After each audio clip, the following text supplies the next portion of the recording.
ہمارے ذہنوں میں جو معیارات بیٹھے ہوئے ہیں وہ کیا ہے؟ کامیابی پیسے سے ہے، کامیابی جائیداد سے ہے، کامیابی کاروبار سے ہے، کامیابی شہرت سے ہے، کامیابی اقتدار سے ہے. یہ معیارات ہیں. جو جتنا دولت مند اتنا کامیاب، جو جتنا مشہور اتنا کامیاب، جو جتنا پاپولر اتنا کامیاب، جو حکومت پر پہنچ گیا کامیاب، جس نے بڑا کاروبار جما لیا کامیاب، جس نے بہت جائیداد بنا لی کامیاب. یہی ہے اصل میں ساری بس کی گانٹھ. جو تصور کامیابی کا ہوگا اسی کے مطابق آپ کی بھاگ دوڑ ہوگی، اسی کے لیے جد و جہد ہوگی، اسی کے لیے توانائیاں صرف ہوں گی، اسی کے لیے دن رات کی مشقت ہوگی. یہ ہے اصل شے جس کی یہاں نفی ہو رہی ہے. کامیابی دولت سے نہیں، کامیابی شہرت سے نہیں، کامیابی اقتدار اور طاقت اور حکومت سے نہیں، بلکہ کامیابی ہے ایمان سے، عمل صالح سے، تواصی بالحق سے، تواصی بالصبر سے. آپ غور کیجئے اس نقطہ نظر کا، اس ایٹیچیوڈ کا، یہ جو مینٹل ایٹیچیوڈ ہے اس کا بدل جانا ہی انسانی شخصیت کے اندر انقلاب برپا کرے گا. اب آپ کا نتیجہ کیا نکلا؟ اگر تو دولت سے کامیابی ہوتی تو قارون بہت کامیاب تھا، اگر حکومت سے کامیابی ہوتی تو فرعون اور نمرود بہت کامیاب تھے. کامیابی ان سے نہیں ہے. کامیابی انسان دولت میں قارون کی دولت تک پہنچ جائے اور دنیا میں دبدبہ اور اقتدار اور سلطنت اور حکومت کے اعتبار سے وہ نمرود اور فرعون کا مقام حاصل کر لے، وہ ناکام ہے، خائب ہے، خاسر ہے، برباد ہے. اور ابو ذر غفاری کامیاب ہے، چاہے ان کے پاس کچھ نہیں تھا، جھونپڑی تک نہیں تھی، کوئی گھر نہیں تھا. حضور نے فرمایا ہے اللہ کے کچھ بندے ایسے ہوتے ہیں جو کسی محفل میں جانا چاہیں تو انہیں اجازت نہ ملے، جو کہیں اگر رشتہ کرنا چاہے کوئی ان سے رشتہ کرنے کو تیار نہ، کہیں کوئی سفارش کرنا چاہے تو ان کی کوئی بات ہی نہ سنے. لیکن اللہ کے ہاں ان کا وہ مقام ہے کہ اگر بھولے سے بھی کسی بات پر قسم کھا بیٹھتے ہیں تو اللہ ان کے قسم کی لاج رکھتا ہے.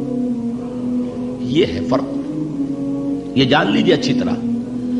اس بات کا مان لینا آسان، اس پر سبحان اللہ کہنا آسان، لیکن اس کے مطابق آپ کے اپنے ذہن کا بدل جانا بہت مشکل. اس لیے کہ ہم متاثر ہوتے ہیں اپنے ماحول سے. وہ بڑا محل ہے، دیکھ کر ایک دفعہ جھجری آتی ہے، وہ بڑی سی 20 فٹ لمبی کار سناٹے کے ساتھ آپ کے پاس سے گزر گئی. ایک دفعہ اعصاب کے اندر ارتعاش ہوتا ہے، محسوس ہوتا ہے بڑے یہ نصیبے والے لوگ ہیں، بڑے خوش نصیب، بڑے کامیاب. حالانکہ کچھ معلوم نہیں کہ یہی سب سے بڑی بد نصیبی ہو سکتا ہے کہ یہی سب سے بڑی ناکامی ہو. اگر ذہنوں میں یہ بات بیٹھ جائے کامیابی کس شے سے. یہی وجہ دیکھیے قرآن مجید میں بارہا آپ دیکھیں اولئک ھم المفلحون، یہ ہے لوگ کامیاب ہونے والے. آج یہ آپ نے نماز میں وہ آیات سنی، یا ایھا الذین آمنوا ارکعوا واسجدوا واعبدوا ربکم وافعلوا الخیر لعلکم تفلحون.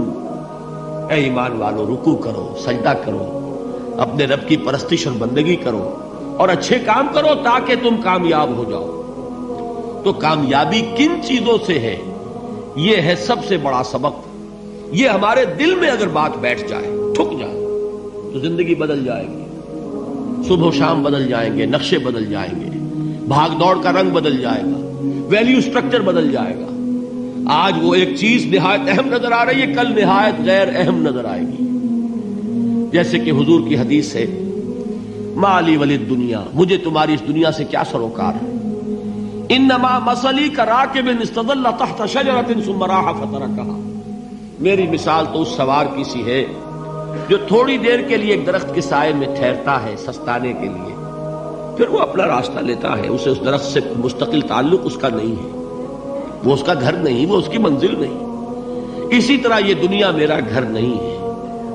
اب دیکھیے ہم کہتے ہیں انا للہ و انا الیہ راجعون، ہم تو مسافر ہیں، ہم اللہ کے پاس سے آئے، اللہ کی طرف ہمیں لوٹ جانا ہے. کن فی الدنیا کانک غریب و عابر سبیل، حضور فرماتے ہیں دنیا میں ایسے رہو جیسے کہ تم اجنبی ہو یا راہ چلتے مسافر. لیکن یہ طرز عمل کب ہوگا؟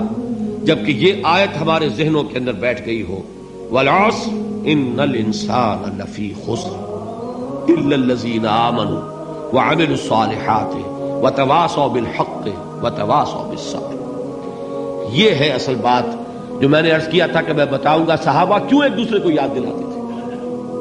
اس لیے کہ دیکھیے جیسے برف باری اگر ہو رہی ہو، آپ باہر نکلیں گے تو برف آپ کے کپڑوں پر جم جاتی ہے نا، تو آپ جھٹکتے ہیں کپڑوں کو تاکہ برف ہٹ جائے۔ ہمارے ایمان پر اس دنیا میں رہتے ہوئے جب ہم متاثر ہوتے ہیں ماحول سے تو گردہ آ جاتا ہے، برف پڑ جاتی ہے، اس کو جھٹکتے رہنے کی ضرورت ہے۔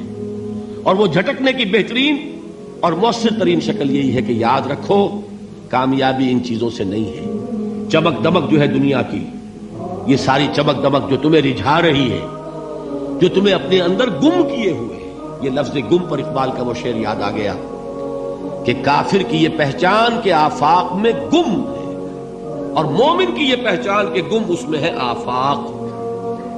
تم گم نہ ہو کر رہ جاؤ، اس میں مبہوت نہ ہو کر رہ جاؤ، مرعوب نہ ہو کر رہ جاؤ، دنیا ہی کی محبت تمہارے اوپر ڈیرے نہ ڈال دے، تمہارے دلوں کے اوپر مسلط نہ ہو جائے۔ لہذا تازہ کرتے رہا کرو، والعصر ان الانسان لفی خسر الا الذین آمنوا وعملوا الصالحات وتواصوا بالحق وتواصوا بالصبر۔ پھر یاد کر لو، پھر تازہ کر لو اپنے اس یقین کو کہ کامیابی دولت سے نہیں، کامیابی ثروت سے نہیں، کامیابی اقتدار سے نہیں، کامیابی شہرت سے نہیں، کامیابی جائیداد سے نہیں، کامیابی ہے ایمان سے، کامیابی ہے عمل صالح سے، کامیابی ہے تواصی بالحق سے، کامیابی ہے تواصی بالصبر سے۔ یہ چار چیزیں ہیں کہ جو کامیابی کے لوازم